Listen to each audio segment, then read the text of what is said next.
So much said, I'm in too deep.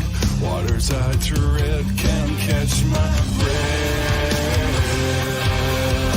A shadow chasing me, a game of hide and seek.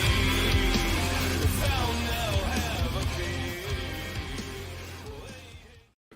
Welcome, everyone, to another edition of Deconversion Stories. And today I'm chatting with my new friend, Stax Roach, right over here, who, by the How way, you doing? has been an atheist activist for quite a few years now. He has a website called Dangerous Talk. It's over on Skeptic Inc. There is a link below to it, along with YouTube stuff and Patreon as well. So if you feel like helping to support Stax, and you just might after today's interview. Well, Stax, I just want to welcome you to the show first off. Thank you. Thank you for having me. My pleasure. And show everyone your shirt because I think it's fucking cool. Oh, okay, cool. There we go. Oh, there you go. You got all Lego the guys shirts there. That's perfect. And it goes well with my shirt that I sometimes wear, which just has the logo on it, right? I thought that was laundry soap bottles. I was like, that's a dumb No. shirt. Oh, it's Lego people. That makes me Lego that's what you know. I just Lego saw like people. the tops and then like the heads. I'm like, he's got Tide all. My Lego Buckle. space guys. I'm a Sunlight. huge Lego space person. I used to have a bunch of little Lego sets. Y'all Me gonna too, get me- man. Y'all gonna get me in the Lego. Oh, yeah. Keep Better talking be. about it. I've been to 2 Legolands already, Oh, have you? including the original. Yeah, Oh, wow. See, I've never done that, and I got to do that. yeah. But anywho, I already welcomed you, so we'll get into the actual interview itself. Okay. Stax, what I do is I chat with folks about their journeys away from whatever faith systems everyone's part of, and kind of take Okay. us on the ups and downs, how that sort of affected you and your relationships with people, your life, that kind of Okay. thing. And I also want to talk a bit about your book that you did. Yeah. Yeah, that's Yep. the There one. we go. Disproving Cool. God and 5 adequate reasons to be an atheist. That's right. And because I'm seriously interested in finding out how, because people say, oh, you can't disprove God because you can't Oh, really yeah, disprove yeah. something that's unfalsifiable, Mhm. right? I talk But, about that actually in the book a lot. all And the right. book is short. It's really short. I was inspired by Sam Harris's letter to a Christian nation, which was also Right. very short. It is. It is. So I'm working on a second book too. Oh, awesome. Awesome. But I don't know. The way I work it takes a while. That's like me. See. We'll see. This Little one, bit of the new one's going to be on procrastination. ethics, which I think is Oh, quite okay. strong. Yeah. Interesting. Yeah. Very cool. Right. So I guess let's get into the actual deconversion part, and then we'll Okay. talk some more about the website and the book and stuff. Cool. So- So I started off in North New Jersey, right outside New York City, which is a pretty liberal area. Small town. Most people in my town were either Jewish, Catholic, or Protestant. But nobody was. I really didn't meet any fundamentalist believers that I was aware of growing up. So everybody was kind of like pretty chill with the religion. It wasn't a big deal. Right. So I grew up Jewish. Me too. Cool. Yeah. My family went to synagogue on the holidays. They did not go every week. They were not. We did when that we were into little, it. but- Yeah, I did go to Hebrew school Me too. after school 2 times a week and on Saturdays, Mhm. preparing for my bar mitzvah and all that stuff.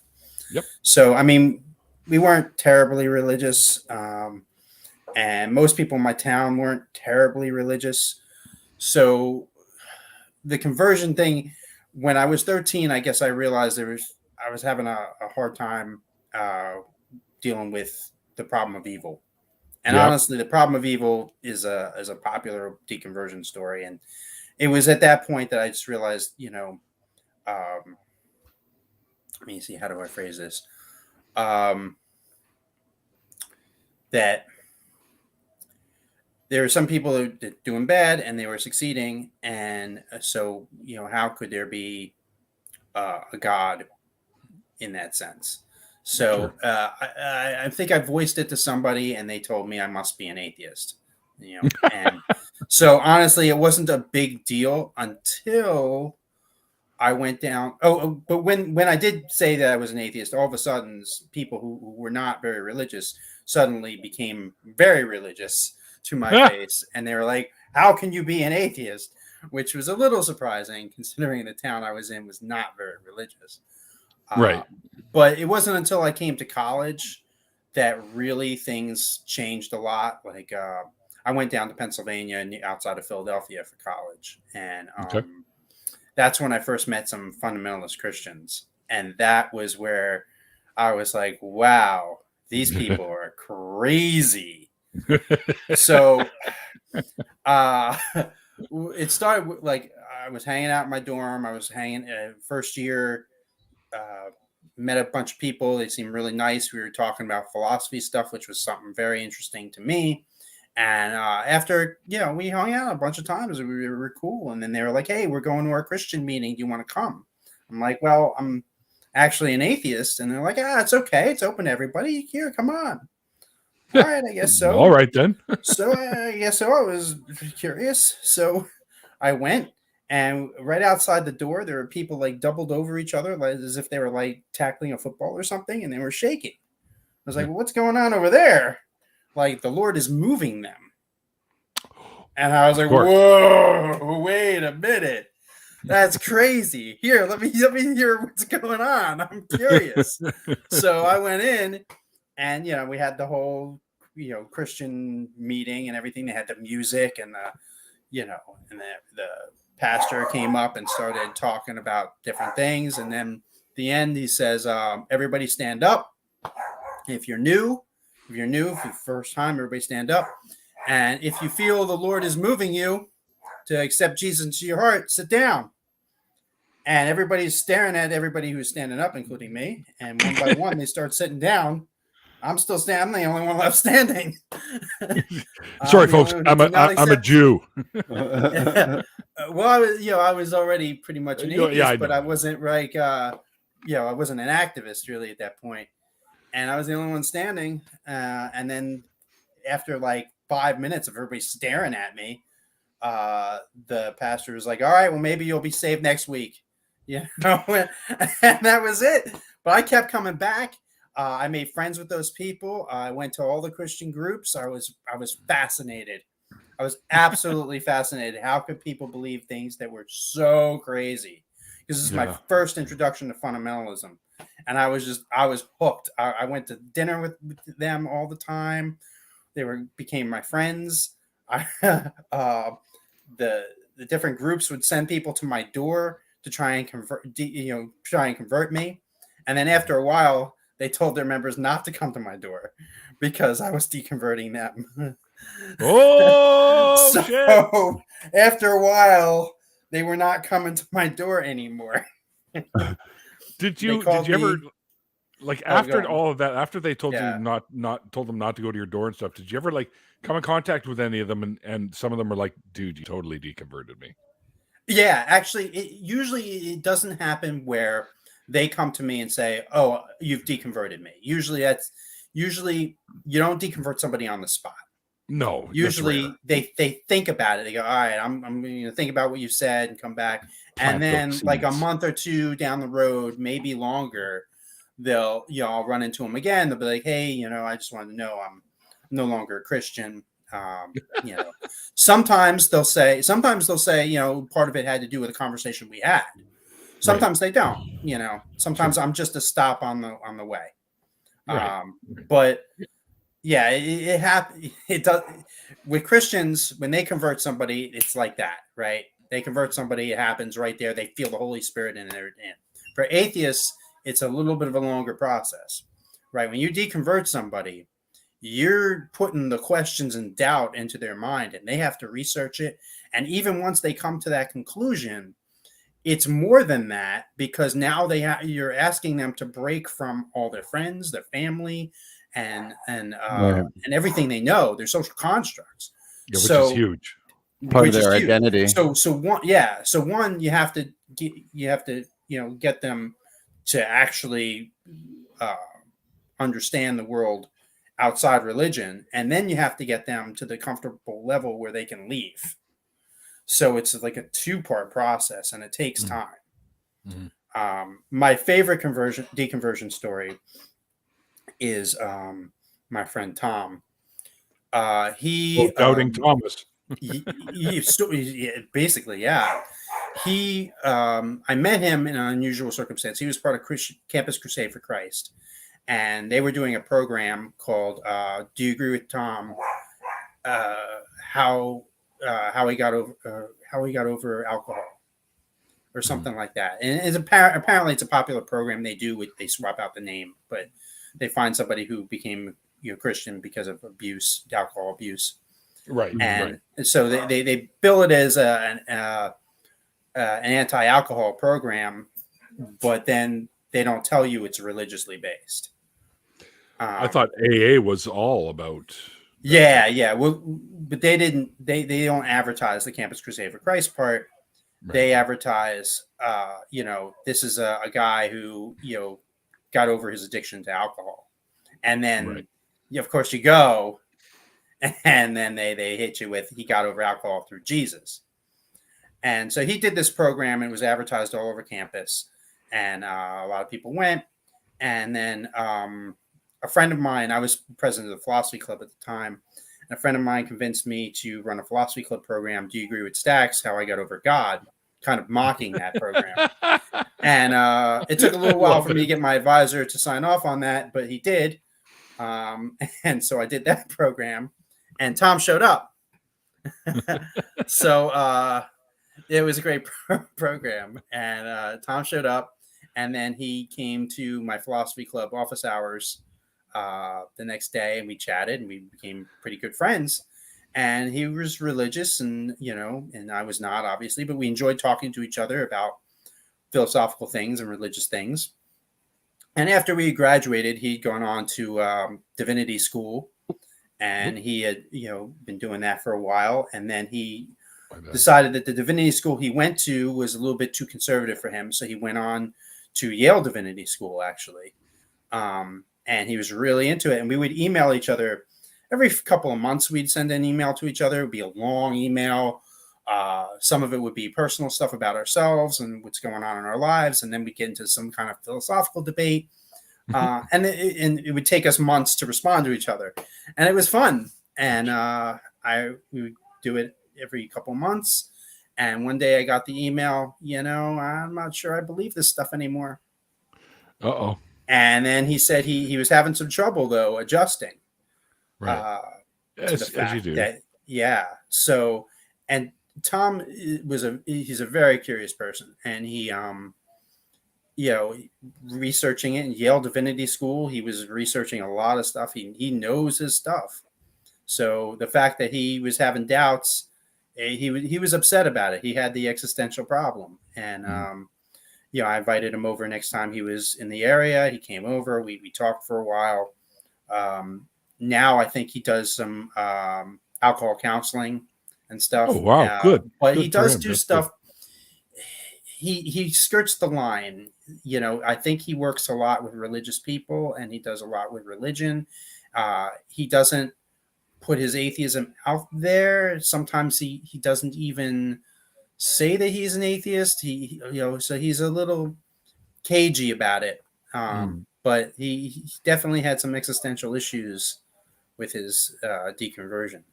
I know today a lot of people have issues using the word atheist because let's face it, some well-known ones have sort of tainted it. That's true. Recently, right? So a lot of people nowadays, I don't believe. I'm a non-believer. Yeah. I will say I am very friendly with David say Silverman, and I definitely disagree with a lot of where he has gone. I still consider him a friend, but I will say I am disappointed in him greatly over the last few years. You don't want to hear my thoughts on that guy. Yeah. So, but I'm an old school activist. My friend Margaret Downey from the Free Thought Society was kind of like a mentor to me. I don't know if you know her. She's one of my 3 favorite atheists. I know she is. Yeah. She's like a mentor to me, and I love her to death. And through her, I've met a lot of people. Okay, awesome. Yeah, my favorite atheist is still Fred Edwards, though. I don't know if you've ever heard of Fred Edwards. I have not heard of Fred Edwards. He was involved with the Humanist Association, American Humanist Association, and he did the United Core stuff. Mhm. And Fred Edwards, he went on Bill O'Reilly's show to talk about a humanist campaign that they were doing, and he kicked Bill O'Reilly's ass on his own show, and you got to respect that. So right then he became my favorite atheist. I became good friends with him, and he's an old school activist. He's really a good guy. My favorite. Well, didn't Silverman go on there too? Yeah, Silverman did go on there as well. Yeah, Yes, the tides go in, tides go out comment. Yep. Probably the But one. Fred thing Edwards did it with laugh a lot more style, very subtle. I imagine I have so. that clip on YouTube, but it's not on my channel. It's on a secondary channel because Bill O'Reilly kept trying to take it down. But I will. I'll find a way to get it to you guys. It's a great. That's a bit of a sore loser move. That Yeah. just keep pulling it down. Fred Edwards gave me a copy of it. He gave me his own personal copy of it so that I can put it up whenever I want.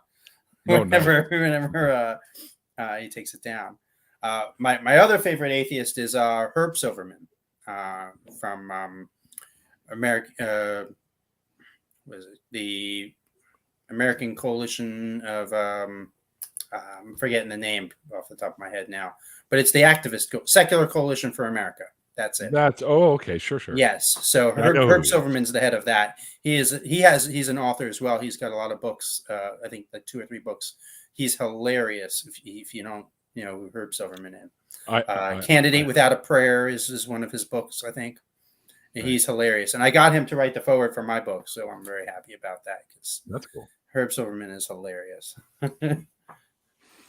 So actually, I kind of want to bring up your book, talk about your book a bit. Oh, actually, no, I had another question before we get into that. Okay. Are you like me? Like my family still celebrates the standard Jewish holidays and stuff like that. Do you have sort of the same scenario? Like your family do that? Yeah, my younger brother, he's more with me. He's very atheist. He's more with this skeptic movement, and I'm more with the atheist movement. But there's a lot of crossover, obviously. So me and him, we're both pretty actively atheistic. My parents are still a little bit religious, and my sister's still a little religious. What do you guys do? Like Passover dinner? They do Passover dinner. I live far enough away that I don't usually go out there for it. But man, matzo ball soup, come on. Yeah, I love finding the matzah. Yeah. I still buy matzah, actually. My wife up. gets mad at me. I still get matzah sometimes around this time. Well, hell, man, matzo bread is awesome. And 2, like I like buttered matzah. So I like the taste of it. So do I. So yeah. They still do some of the holidays, but even they've toned it down quite a bit. I mean, they're not. They know where me and my brother stand, so we're pretty active. So yeah, they probably understand that you guys don't really want to do any of the religious overtones about it. But yeah, I mean, getting together for a holiday in general, even if it's started as a religious holiday, it could just be another excuse. Right. To get together, I mean, right? So. The only thing they ask is if I'm there for a holiday thing or something, they say, hey, just other people here are believers, so be respectful. I go, look, my standard line, I never start the conversation on religion, but I'll always finish it. Yeah. I'll always finish it. If they start it, game on. Don't start. I won't bring it up. I won't bring it up. But if they start it, it's game on. Yeah, I'm the same. Just at the last Passover dinner that my sister did, because she's still a believer, but and she does the whole reading the Haggadah and stuff like that. So, and I'm like, that none of this shit happened, right? I actually wrote an article on Huffington Post about the Exodus and not being real. Yeah, it's just a mythology.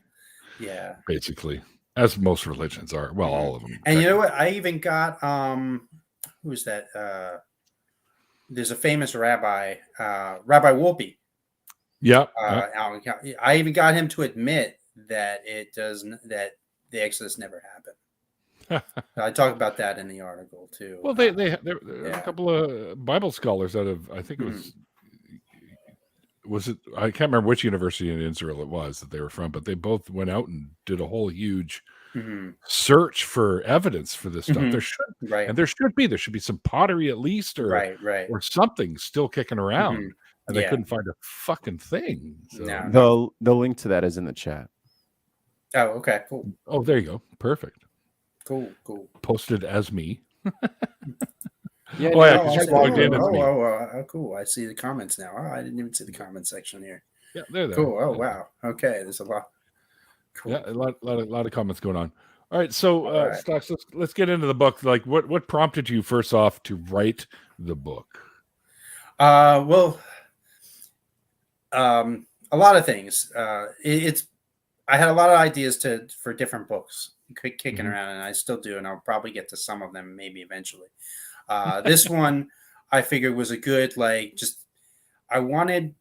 my main focus has been on going after deconverting people, really.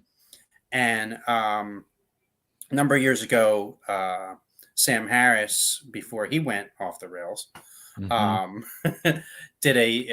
had the Reason Project, which he then changed to Project Reason, but he had a contest, I think, to create like a commercial or something within 1 minute that, for atheism or something.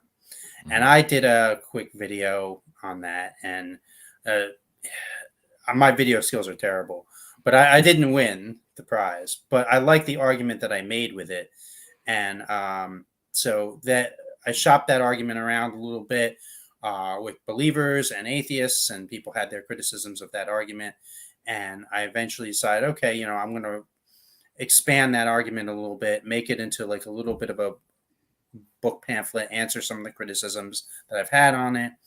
And even so, it was still pretty thin. So I took another article that I had written that I liked a lot, and I expanded on that as well. And I put them both together to form this book. But what really, I wanted something that religious believers wouldn't be intimidated by. So I wanted it to be small. I wanted it to be easy to read. Years ago, I was working in a machine shop, weld shop, and it's a little bit of a conservative area where I was working at the time, and some of the people there found out that I was an atheist, and so it was surprising because when I was outed as an atheist, some people were very surprised by it, and hold on 1 second. Okay, We'll just go ahead and save that conversation for the little person for them. Yeah. Okay, looks like he's almost good. Hang on. Little kids come in. They just want to see Dad. Yeah, they could care less about the show. They got questions need answered. I have family. Okay. So I was at this machine shop. I was outed. And some of the people in the machine shop actually came out as atheists as well, which was very shocking to me. And then some didn't want to talk to me at all.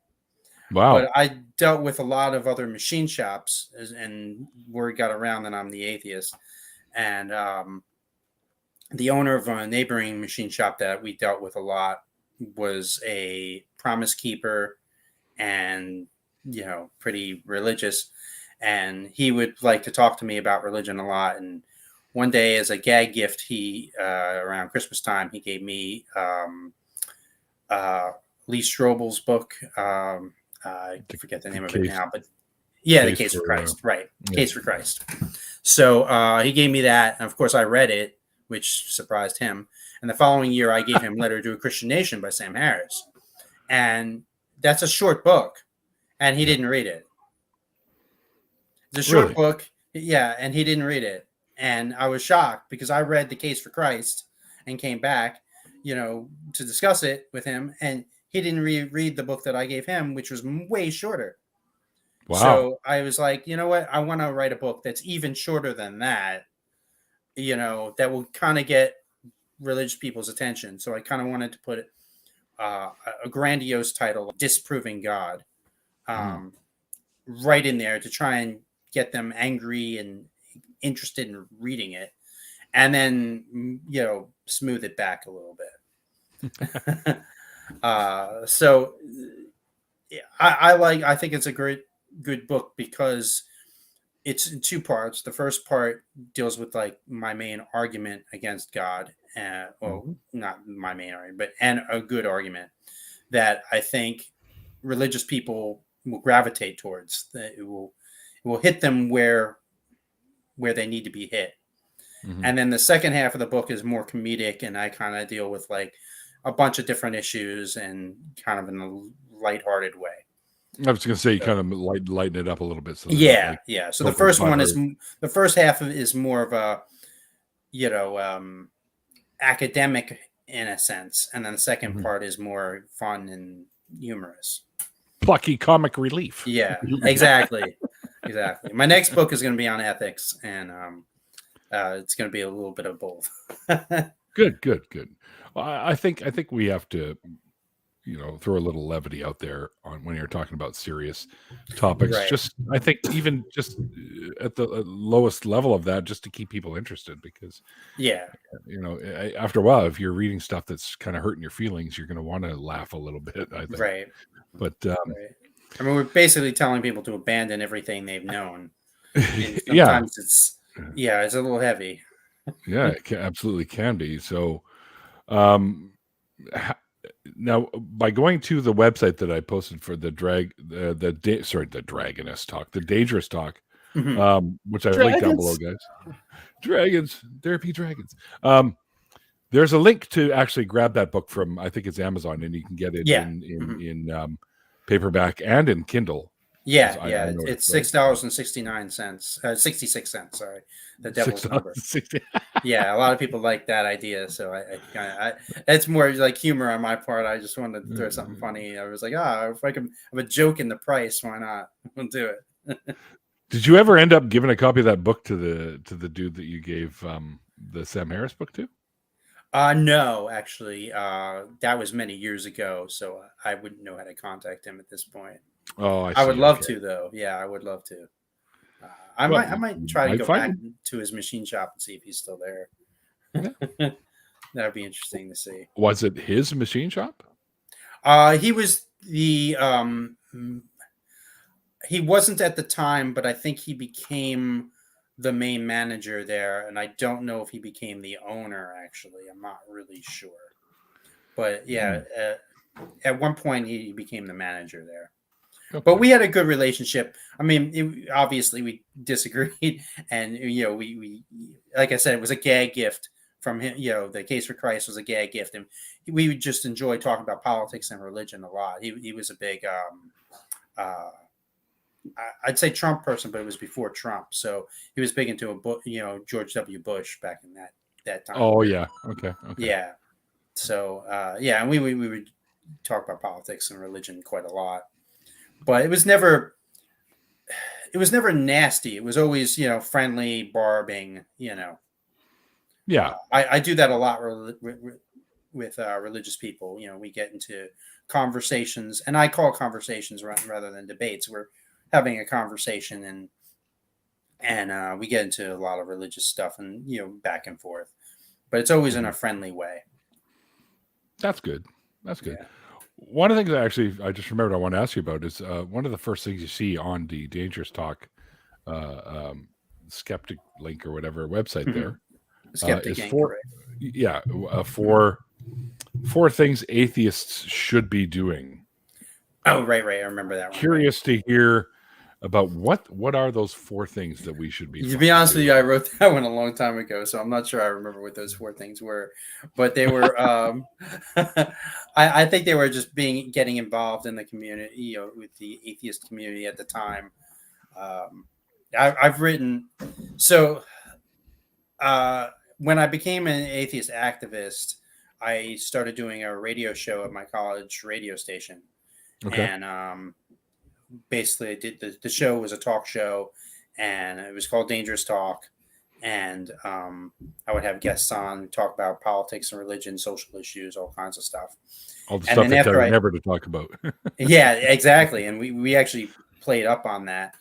And then after I graduated, I moved the radio show to a small AM radio station in town. Okay. And so that was like a for reals radio station. But because the range of that AM station was so small, it was just the beginning of the podcast era. And so what I would do is I'd tape the show and I'd podcast it as part of the Free Thought podcast network that was owned by the Infidel guy. And he was the first real big atheist podcaster at the time. Mhm. And so it was a block of his show, the Rational Response Squad, and my show. Okay. And I don't know if anybody's heard of the Rational Response Squad. They were big I've heard the name. many years ago. They were on ABC. They debated Ray Comfort and Kirk Cameron. Oh, goody. Yeah, on ABC. So that was a fun thing. And the Rational Response Squad and I teamed up quite a lot together in that time period.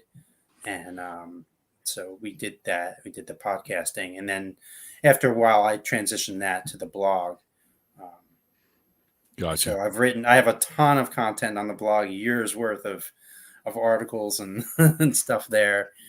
I got involved with a website called examiner.com that did basically, it was like a fake news site, really. Like they would hire people to write about different topics or whatever, and it was click-based. And I was the National Atheist Examiner on examiner.com for a while. And it is what it is. I mean, the site was terrible. I tried to do some good stuff with it. The site went out of business. I moved over to Huffington Post for a while after that. Did a few things for them. And then now I'm freelancing for Publishers Weekly in their religion section. So I try to spotlight atheist books through that. But I also have interviewed some religious authors from various religions as well. Very cool. You ever think of doing a podcast again? Yeah, I float around the idea every once in a while. I still love my intro. And now the technology is so much better.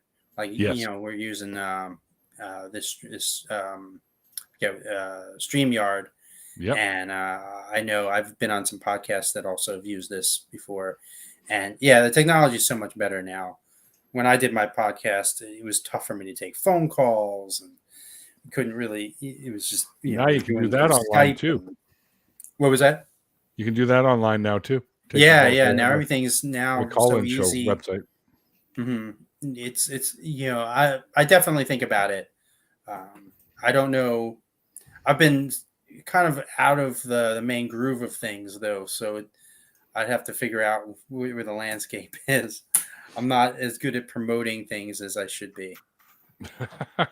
Well, you know what? There's lots of folks you can reach out to that could help you with that. Just Okay. FYI. Yeah. I got a gal for you. Okay. And, Cool. and even I was going to say Nick Suter, because he does it too on his show. Okay. Cool. I think if you want to use, like, I think when Randolph and I start up our call-in show, we're going to use a 1-800 number, I think, so everyone can call in the one number. And I believe they charge for that. The only thing they really charge you for on that website is the number itself, and I think it's like $12 a month, so it's not really Oh, expensive. that's pretty cheap. Yeah.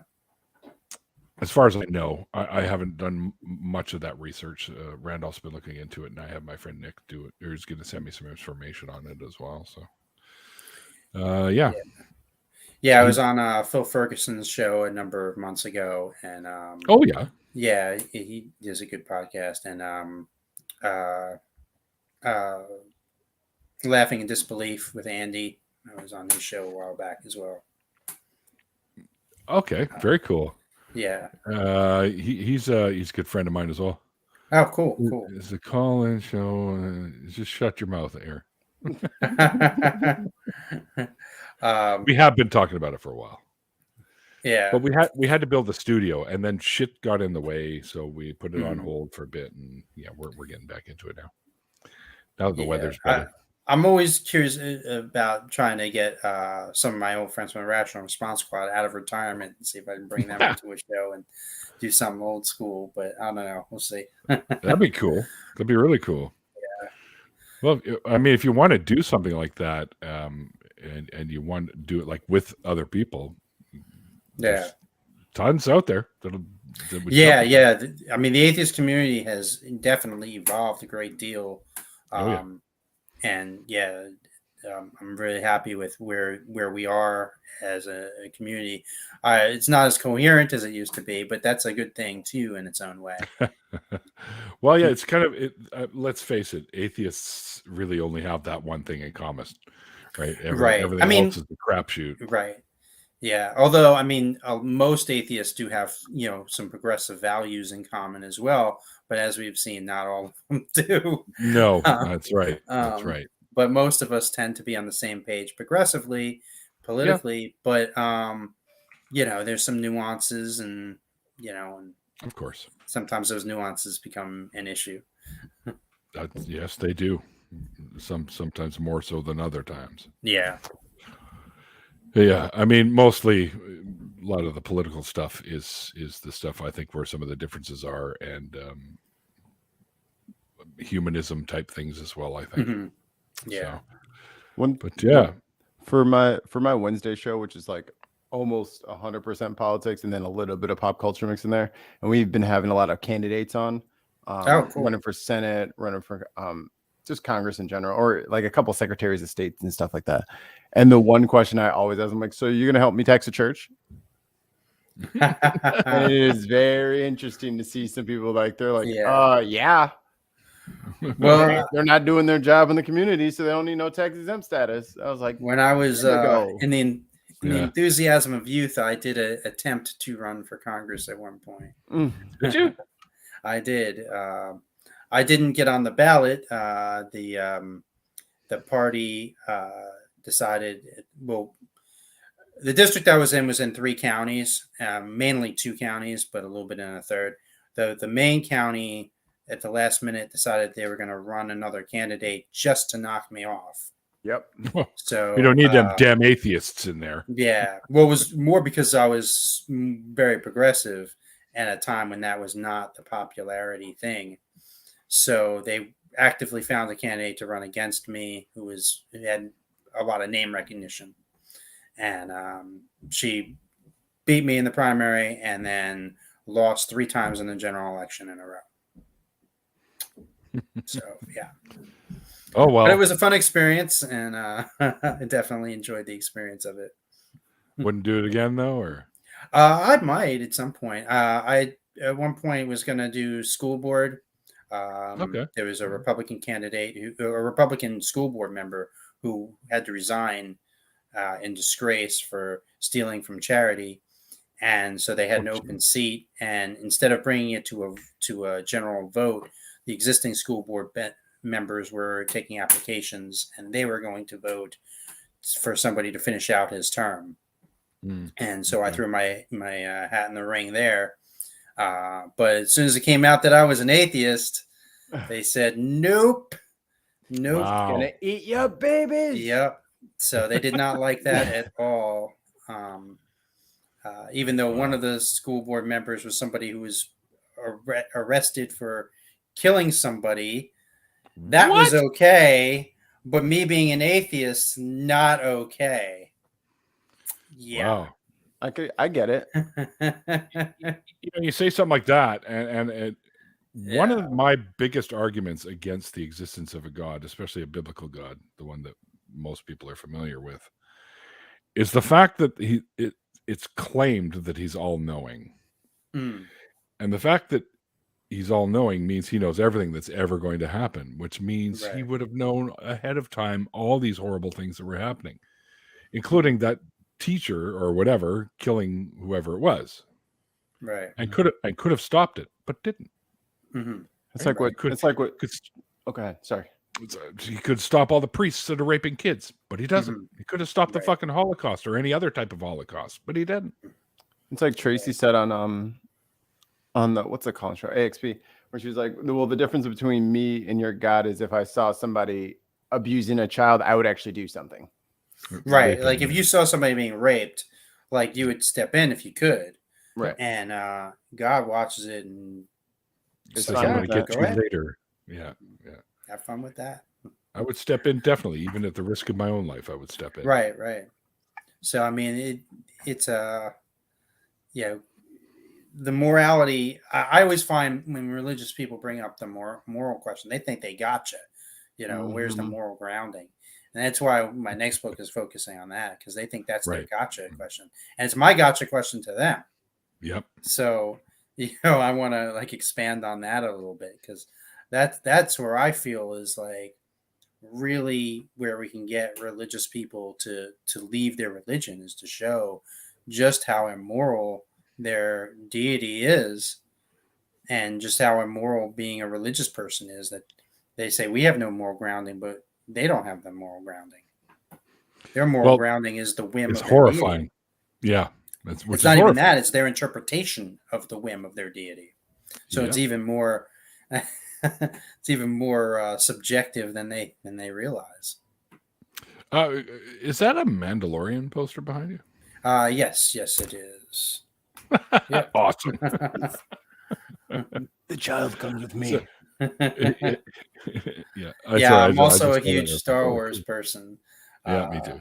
And for me, the philosophy in Star Wars. Yes, the philosophy in Star Wars is what I gravitate towards, and I could write a whole book about the philosophy of the Force and all that. But you can't see that. You got a green screen. Hold on, I got an idea. Oh, there you go. There we go. Oh, that's cool. Nice. Wait, there's more. Let me guess. It changes color. Geeking out. Yeah, absolutely. We're geeking out. Cool.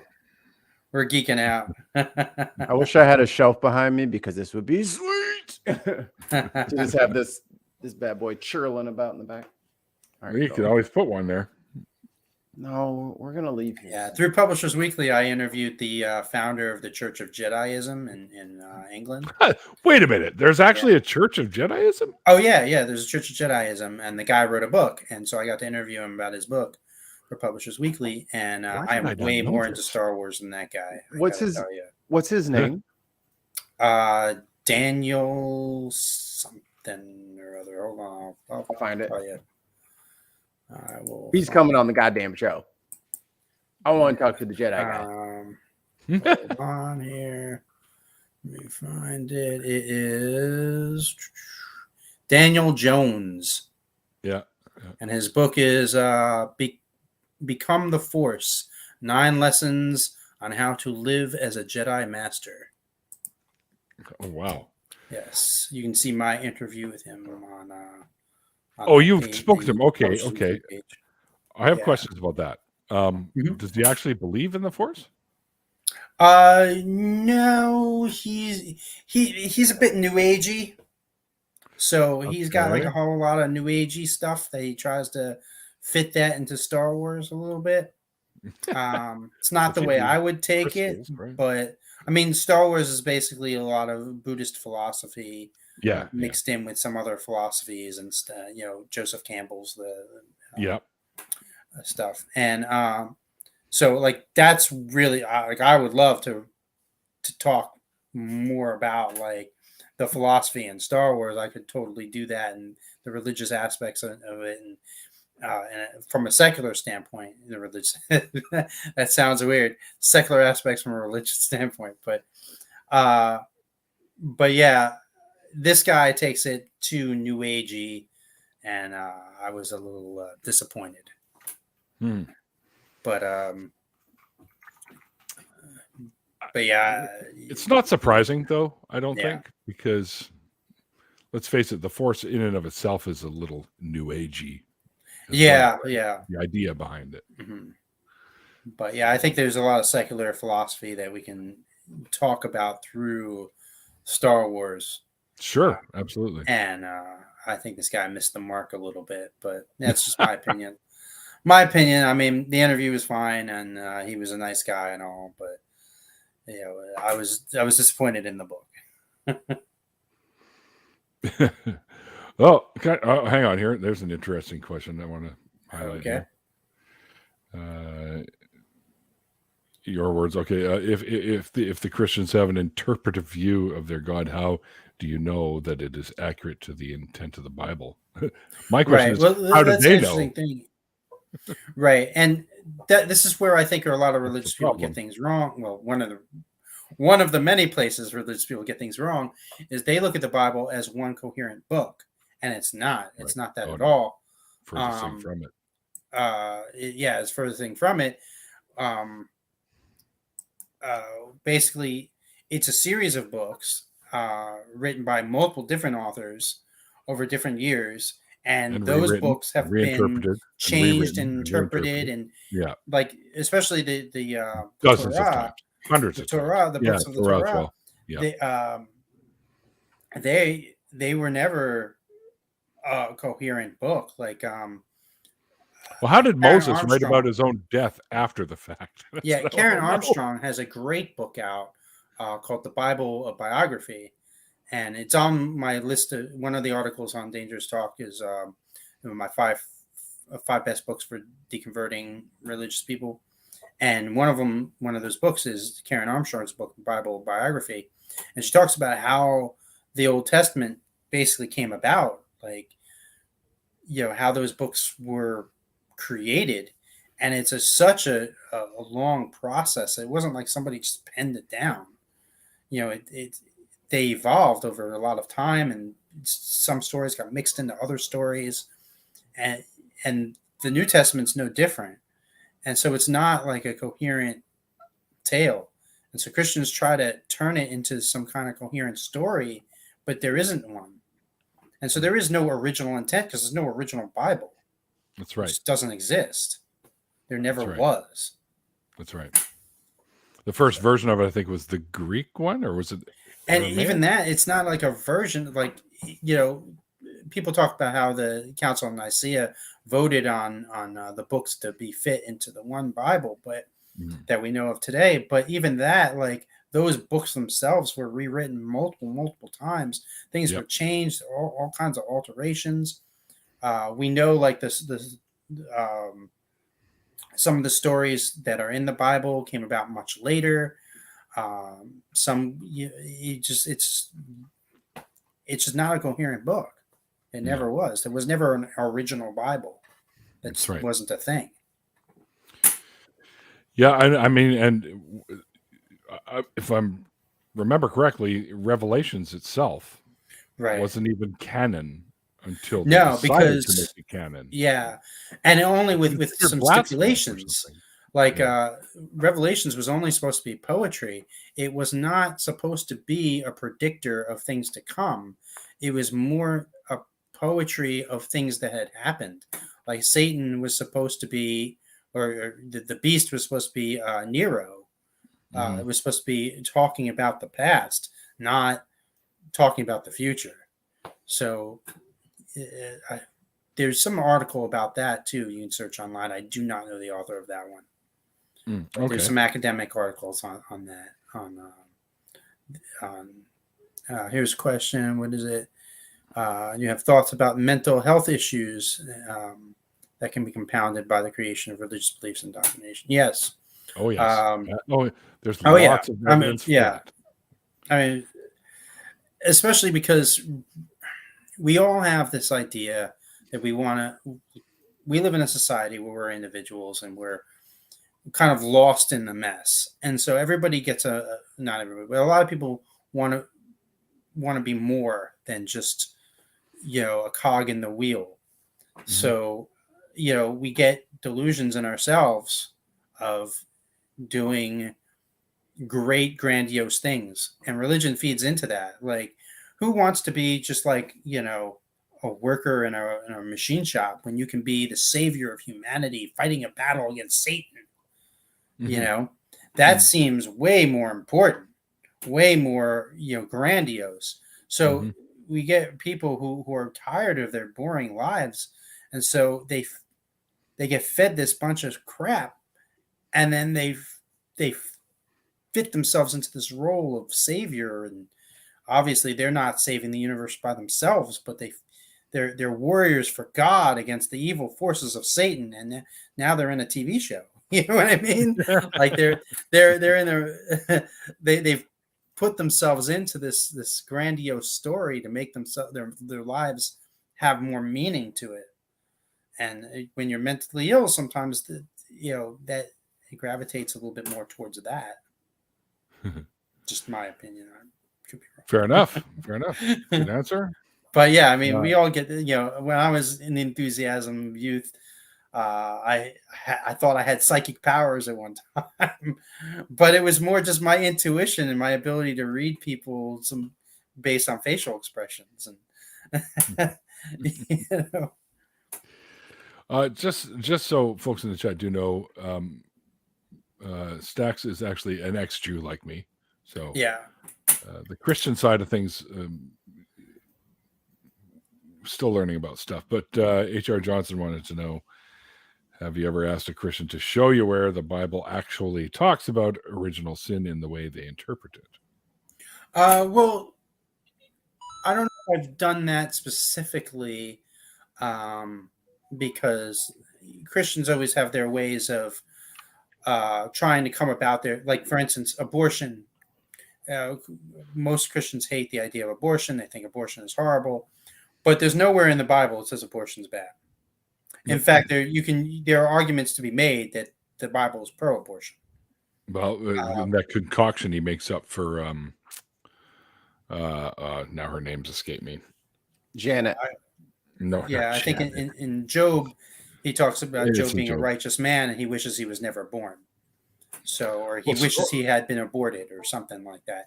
But I mean, the Bible, I waffle here. Sometimes I engage in the specifics of the Bible with Christians, and sometimes I take a step back and I just have to point out to them that it's wholly ridiculous. Mm-hmm. And I think you got to bounce back and forth sometimes, depending on your audience. You got to tailor your arguments for your audience. So depending on who you're talking to, sometimes you want to get in the nitty gritty of the Bible. You can point out different verses here and verses there and compare them and get into the nitty gritty of it. But sometimes it's valuable to just look and say, hey, you realize this is completely ridiculous. And just, it makes no sense whatsoever. Well, not only that, so many things in those books can't possibly have happened. Right. Like there's just no way they could have happened. And, I went on a religious radio show. Bob, I'm trying to think I forget what the name of the guy is, but some religious radio show. And I brought up the Tower of Babel story because I thought that was pretty ridiculous. I didn't possibly think that he could possibly accept that story was literally true. And yet he did. And I'm like, really? How could you believe that? Like, we know how language is developed over time, and we have a common root language of Roman, and how the Spanish and French and English all kind of derive from that, and and then like the whole thing is, in the Tower of Babel, heaven was thought to be in the heavens, like in the sky, and they were building a tower to God, right, and God knocked it down. We have an international space station. I know, he must be pretty pissed now. That is a giant FU to God. One, it's people, international people coming together, just like the Tower of Babel, people coming together and forming a space station in the heavens. Yeah. So it's like, but I couldn't possibly believe that the guy, I didn't even think that he would take that story literally. And he did. That's unbelievable.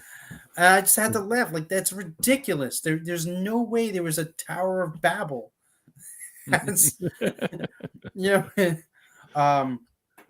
Another story, there was a geologist who had an article.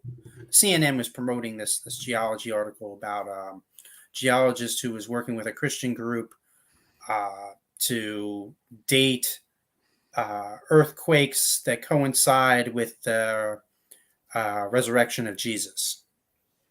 Right. Mm-hmm. So I was fascinated by this, and I may be getting some of the story wrong on my side, and I apologize for that. But I reached out to that geologist because I was curious. Mhm. He's an atheist. He did it because he didn't care about the Bible, and he did it because he did this study because they were funding his research. He wanted to know more about the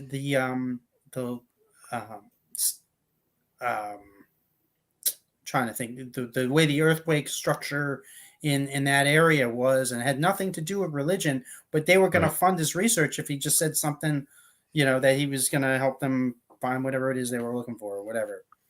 I'm getting it wrong. I don't want to paint him in a bad light. I'm getting it wrong, but it was something of that nature. It was, he was doing different research, and he was able to get their money for funding something else. I forget how it is. I don't want to paint him wrong, but the point was that there was nothing to his story. CNN just put a sensational headline up there. And they do that a lot with studies. They did another study. CNN promoted a study about how atheists hate God. So I reached out to the author of that study. But there I tried to be sneaky. I put up a fake name, a religious sounding name. And I emailed the person who wrote the study, pretending to be very Christian, very religious, to see what she would say.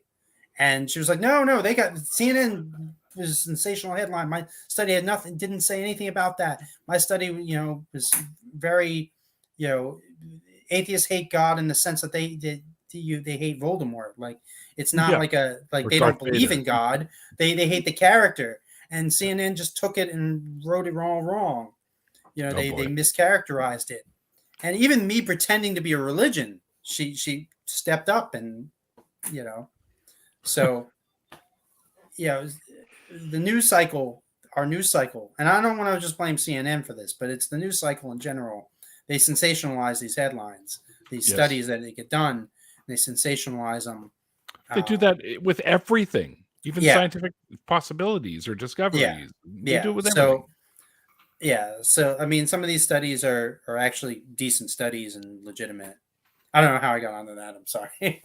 That's okay. Well, it kind of followed suit with what we were talking about. So. Oh, we were talking about the Bible, the earthquakes in the Bible. Yeah. And but doing that article, I learned about the zombies that I forgot about this, but in the Bible, when Jesus dies, the earth cracks open and, the earthquakes, and then the zombies come out and walk around the town, and many people have seen them, apparently. Yeah, apparently. So I always talk about unlikely. with the religion people, if you're going to get younger people in the age of Walking Dead, always lead with the zombies, man. Where are all the zombies in Passion of the Christ? Were there zombies? I didn't see the movie, but I don't recall. I don't think I would have watched that one. Right, exactly. People watch that, be entertaining. There was a movie. Oh, go on.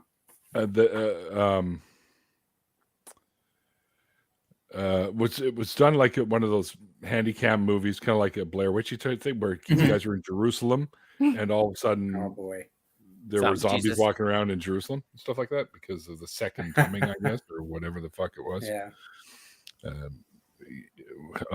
Well, anyways, I could go on the whole spiel about the second coming as well, because it was supposed to happen during the lifetime of his apostles. Right. I always talk about that as well. Yeah.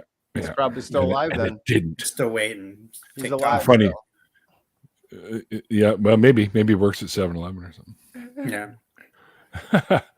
Where is he? 2,000 years old. Yeah. He must look really horrible now. Needs some wrinkle cream. I think the whole thing with the tower, right, going up to the heavens or whatnot, was the whole purpose of that. And I often think about, I heard someone say one time, there was a time when gods walked around with us. Right. There was a time when, we started saying, I don't see them anywhere. Well, that's because now they live in the woods. Or, we've been in the woods now, cutting down trees. We still haven't found them. They live on top of mountains. Well, we've climbed all the fucking mountains and still haven't found them. Well, that's because they're in the heavens. Well, we've been up to the heavens Right. now, and we still haven't found them.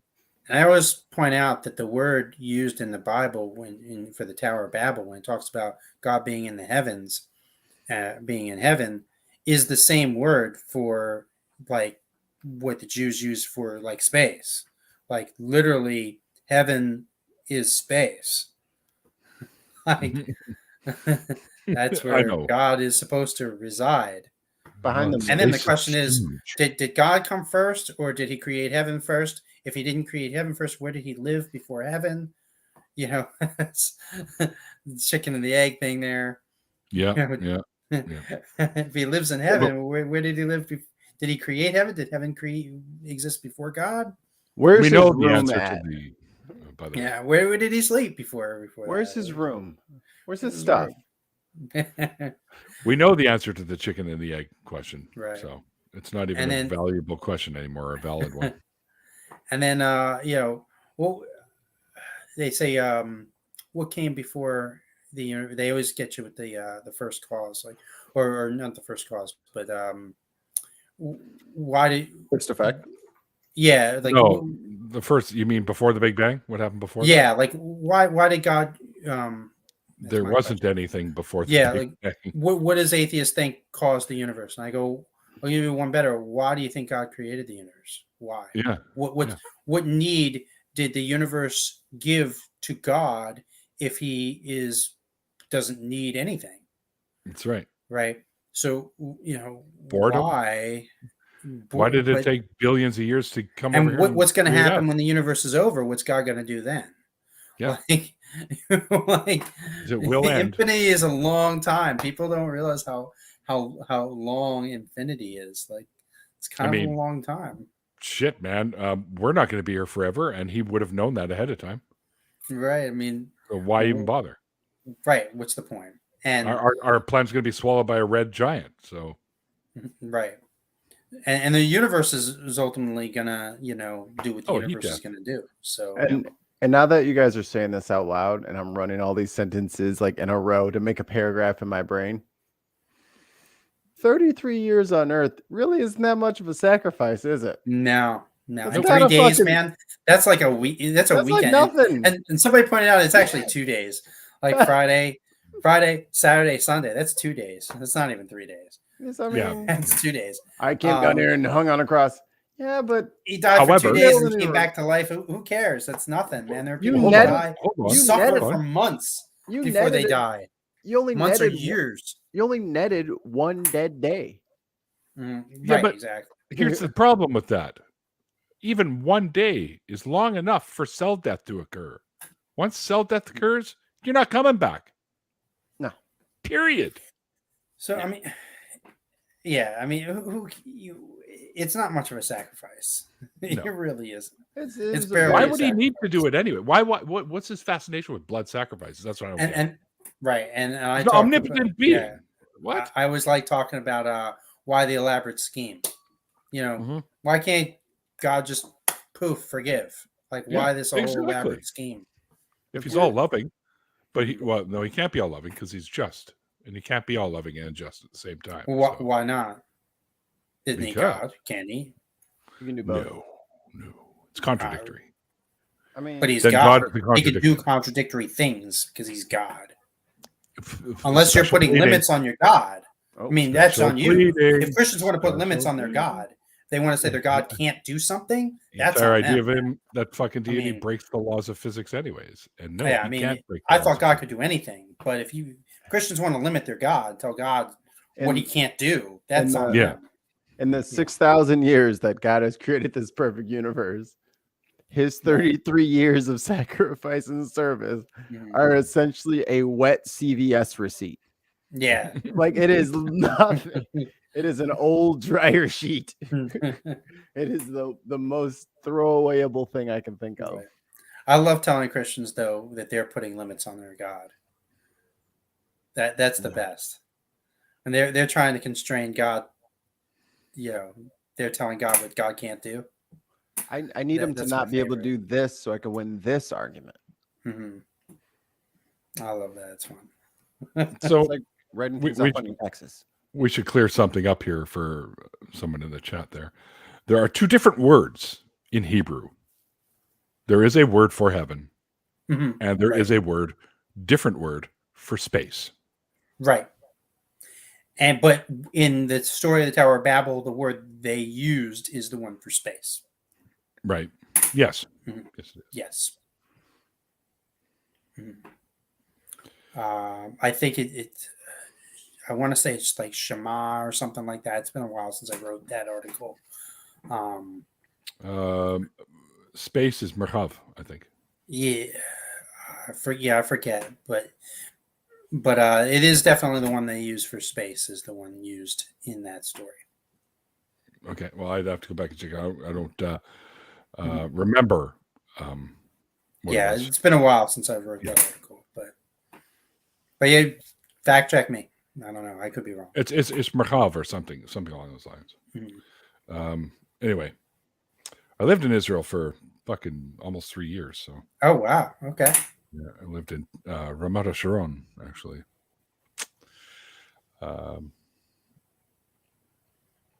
Yeah, I learned Hebrew in Hebrew school, but I do not remember it anymore. That knowledge is out of my head.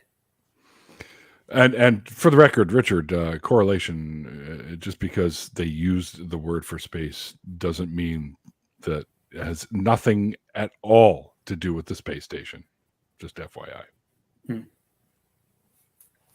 Because I'm pretty sure most of the people that built that damn thing probably are atheists anyways. Probably, yeah. All right, well, we've gone past the hour. I didn't even realize that. Oh, wow, okay. But we're going to do an after party, and Stacks has said he can pop in for a little bit, but he does have a family, so we're not going to keep him too long. It's getting fairly late for him there. So we'll, but we do take a bit of a break between the two shows, so you can, bio break or refresh your drink or whatever you want. And then again, I'll just point out in book Disproving God and 5 Adequate Reasons to be an Atheist. Available on Amazon. There you go. Link below, by the way, so you can go and find her there. I think I'm gonna have to pick that one up too. Cool. Definitely. $6.66. Yep. I think I can afford that.